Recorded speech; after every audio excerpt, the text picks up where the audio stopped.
1 Tessalonicenses capítulo 4, versículo 13 ao 18.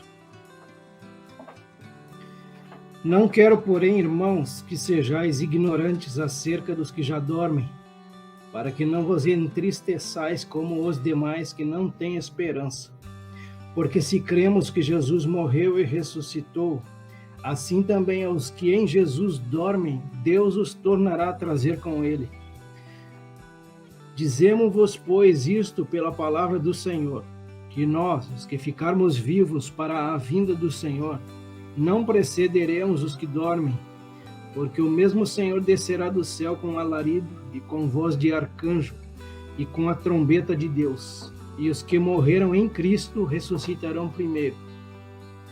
Depois nós, os que ficarmos vivos, seremos arrebatados juntamente com eles nas nuvens, a encontrar o Senhor nos ares, e assim estaremos sempre com o Senhor. Portanto, consolai-vos uns aos outros com estas palavras. Amém.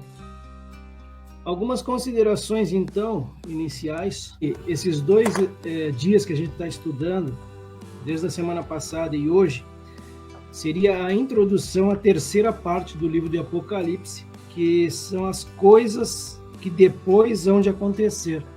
Isso está lá em Apocalipse 1:19. A razão principal de a gente estar estudando esse tema agora, nesse período, é justamente a interpretação pré-tribulacionista, que ela define, na sua teoria, de que a igreja vai ser arrebatada antes da grande tribulação. Por isso que, quando chegarem a época das outras linhas de interpretação, por exemplo, a mid-tribulacionista ou a pós-tribulacionista ali, que defende que a igreja vai ser arrebatada depois que passar pela grande tribulação, aí não vai precisar a gente fazer esse estudo de novo, a gente já vai ver agora e depois não precisa mais. A gente viu várias interpretações semana passada, e está uma delas, a preterista, que são coisas que já ocorreram, as profecias que já ocorreram. A gente viu também um pouquinho da interpretação escatológica histórica ou histórica futura. Ali falamos um pouco também que ela vai se cumprir ao longo da história, no caso se falando sobre a escatologia. A gente viu a futurista, que é o que mais nos interessa também, e a futurista, a maior parte das profecias ainda vai se cumprir para ela, e a gente viu que ela tem alguns desdobramentos. Os principais são o pré-tribulacionista, ele está aqui na esquerda. Pré-tribulacionista basicamente é a igreja sendo arrebatada e os mortos em Cristo ressuscitando antes da grande tribulação. Falamos um pouquinho sobre o pré-milenismo dispensacionalista também, isso está na apostila.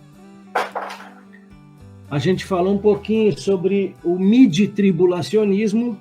Segundo essa teoria, a igreja vai ser arrebatada no meio da grande tribulação.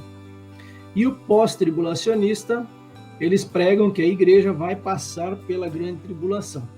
A gente viu um pouquinho sobre a interpretação simbolista também, falamos um pouquinho sobre o amilenismo e, finalmente, o pós-milenismo defende que a volta de Cristo ocorrerá após o milênio e esse milênio será instituído como uma evangelização global, onde a maioria das pessoas do mundo serão cristãs. A gente falou um pouquinho sobre a ressurreição dos mortos. Então haverão 2 ressurreições, uma para os mortos em Cristo e a outra para os ímpios. Então tá aí, 1 Tessalonicenses, capítulo 4, versículos 13 e 14. Irmãos, não queremos que vocês ignorem a verdade a respeito dos que dormem. Já falamos sobre isso aqui, sobre o que é dormir. É os que morrem em Cristo. Para que não fiquem tristes como os demais que não têm esperança. Então eles imaginavam que as pessoas depois que morriam, acabava ali a esperança delas. Mas não, Paulo então ele está ensinando que não é assim. E aí ele segue: pois se cremos que Jesus morreu e ressuscitou, assim também Deus, mediante Jesus, trará na companhia dele os que dormem. Eu trago só essas 3 referências iniciais a respeito desses 2 versículos, começando com 1 Coríntios 15, 22 e 23, porque assim como em Adão todos morrem, Assim também todos serão vivificados em Cristo, cada um, porém, na sua ordem. Cristo, as primícias, depois os que são de Cristo na sua vinda. 2 Coríntios 4,14, sabendo que aquele que ressuscitou o Senhor Jesus, também nos ressuscitará com Jesus e nos apresentará juntamente com vocês. E eu fecho com Provérbios 14:32, o ímpio é derrubado pela sua maldade, mas o justo até na morte tem esperança.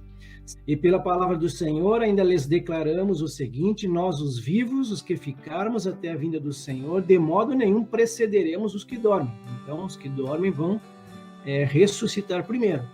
Porque o Senhor mesmo, dada a sua palavra de ordem, ouvida a voz do arcanjo, ressoada a trombeta de Deus, descerá dos céus, e os mortos em Cristo ressuscitarão primeiro. Essa é a ordem. Porém, é tudo numa fração de segundos. Depois nós, os vivos, os que ficarmos, seremos arrebatados juntamente com eles entre nuvens. Então, juntamente com eles, com os ressuscitados, entre nuvens. O nosso encontro vai se dar nas nuvens com o Senhor, para o encontro com o Senhor nos ares, e assim estaremos para sempre com o Senhor. Portanto, consolem uns aos outros com estas palavras. Isaías 25, versículos 8 e 9. Tragará a morte para sempre, e assim o Senhor Deus enxugará as lágrimas de todos os rostos, e tirará de toda a terra o vexame do seu povo. Porque o Senhor falou, naquele dia se dirá, eis que este é o nosso Deus, em quem esperávamos, e ele nos salvará. Este é o Senhor a quem aguardávamos. Na sua salvação exultaremos e nos alegraremos. E o spoiler da noite, Apocalipse capítulo 20, versículos 5 e 6. Os restantes dos mortos não reviveram até que se completassem os 1000 anos. Esta é a primeira ressurreição. Bem-aventurado e santo é aquele que tem parte na primeira ressurreição. Sobre esses a segunda morte não tem poder, pelo contrário, serão sacerdotes de Deus e de Cristo, e reinarão com ele os 1000 anos. E como nós estamos falando de arrebatamento pré-tribulacionista, a gente vai ver algumas considerações a respeito disso. Então, o subtítulo aqui é Subsídios sobre o arrebatamento pré-tribulacionista da igreja. E vamos falar um pouquinho sobre a igreja, considerações sobre ela. Mateus 5,13. Vós sois o sal da terra, e se o sal for insípido, com que se há de salgar? Para nada mais presta senão para se lançar fora e ser pisado pelos homens. Então aqui ele está dando um atributo masculino. 2 Coríntios capítulo 2, versículos 15 e 16, porque nós somos para com Deus o bom perfume de Cristo, atributo masculino também, o bom perfume de Cristo. Tanto entre os que estão sendo salvos, como entre os que estão se perdendo. Para com estes, cheiro de morte para a morte. Para com aqueles, aroma de vida para a vida. Para aqueles quem? Aqueles que são o bom perfume de Cristo. Quem, porém, é capaz de fazer estas coisas? Porque nós não estamos como tantos outros, mercadejando a palavra de Deus. Pelo contrário, em Cristo é que falamos na presença de Deus com sinceridade e da parte do próprio Deus. Efésios 2,15. Na sua carne desfez a inimizade, isto é, a lei dos mandamentos, que consistia em ordenanças, para criar em si mesmo dos dois um novo homem, fazendo a paz. Atributo masculino também para a igreja, para o corpo de Cristo. Efésios 4, 12 e 13. Querendo o aperfeiçoamento dos santos para a obra do ministério, para a edificação do corpo de Cristo, atributo masculino, até que todos cheguemos à unidade da fé e ao conhecimento do Filho de Deus, a homem perfeito, à medida da estatura completa de Cristo. 1 Coríntios 12, versículos 12, 13 e 27, porque assim como o corpo é um e tem muitos membros, e todos os membros, sendo muitos, são um só corpo, assim é Cristo também, pois todos nós fomos batizados em um Espírito, formando um corpo. Novamente, atributo masculino. Quer judeus, quer gregos, quer servos, quer livres. E todos temos bebido de um espírito. Ora, vós sois o corpo de Cristo, a igreja, e seus membros em particular.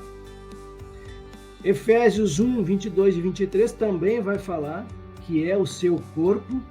Ele inicia assim: sujeitou todas as coisas a seus pés e sobre todas as coisas o constituiu como cabeça da igreja, que é o seu corpo, a plenitude daquele que cumpre tudo em todos. E eu acredito que essa aqui é a última referência, Colossenses 1, 18 e 24. Ele é o cabeça do corpo da igreja, é o princípio e o primogênito dentre os mortos, para que em tudo tenha a preeminência. Regozijo-me agora no que padeço por vós, e na minha carne cumpro o resto das aflições de Cristo pelo seu corpo, que é a igreja. Então não fica dúvidas com relação ao que é a igreja. Ela pode muito bem ter, na verdade, esse atributo masculino. Igreja como corpo, é o corpo de Cristo. Continuamos então subsídios sobre o arrebatamento pré-tribulacionista da igreja. Agora com considerações sobre o Espírito Santo. João 14, do 16 ao 18. E eu pedirei ao Pai, e ele lhes dará outro Consolador, a fim de que esteja com vocês para sempre. E é o Espírito da verdade que o mundo não pode receber, porque não o vê, nem o conhece. Vocês o conhecem, porque ele habita com vocês e estará em vocês. Não deixarei que fiquem órfãos, voltarei para junto de vocês. Então, o corpo de Cristo, ele tem a habitação do Espírito Santo. O Espírito Santo, então, habita no meio da igreja, no meio do corpo de Cristo. João 16, 7 ao 11. Mas eu lhes digo a verdade, é melhor para vocês que eu vá, porque se eu não for, o Consolador não virá para vocês.